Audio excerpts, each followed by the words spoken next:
A9 ನ್ಯೂಸ್ಗೆ ಸ್ವಾಗತ. ನಾನು ಅಮೀನ್ ಶೇಖ್. ಕಂದಕ ಹೂಳು ತೆಗೆಯುವುದು, ಪ್ರವಾಹ ನಿಯಂತ್ರಣ ಕಾಮಗಾರಿಗಳಿಗೆ ಉಸ್ತುವಾರಿ ಸಚಿವ ಎಂಬಿ ಪಾಟೀಲ್ ಅವರು ಚಾಲನೆಯನ್ನ ನೀಡಿದರು.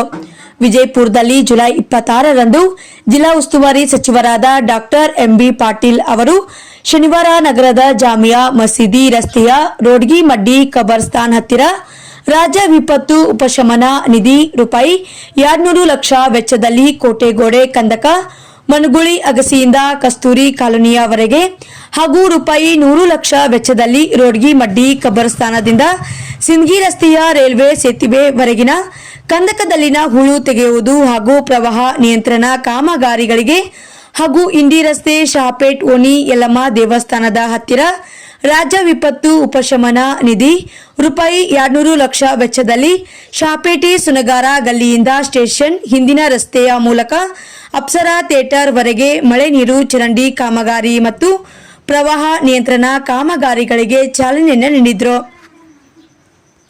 ಈ ಸಂದರ್ಭದಲ್ಲಿ ನಗರ ಶಾಸಕರಾದ ಬಸನಗೌಡ ಪಾಟೀಲ್ ಯತ್ನಾಳ್, ನಾಗ್ಟಾನ್ ಶಾಸಕ ವಿಠ್ಠಲ್ ಕಟಕದೊನ್, ನಗರ ಅಭಿವೃದ್ಧಿ ಪ್ರಾಧಿಕಾರದ ಅಧ್ಯಕ್ಷ ಕಣ್ಣಾನ್ ಅಬ್ದುಲ್ ಹಮೀದ್ ಮುಶ್ರಿಫ್, ಮಹಾನಗರ ಪಾಲಿಕೆ ಆಯುಕ್ತ ವಿಜಯಕುಮಾರ್ ಮೆಕ್ಕಳಕಿ, ಪಾಲಿಕೆ ಅಭಿಯಂತರ ತಿಮ್ಮಪ್ಪ ಸೇರಿದಂತೆ ವಿವಿಧ ಜನಪ್ರತಿನಿಧಿಗಳು ಸಾರ್ವಜನಿಕರು ಉಪಸ್ಥಿತರಿದ್ದರು.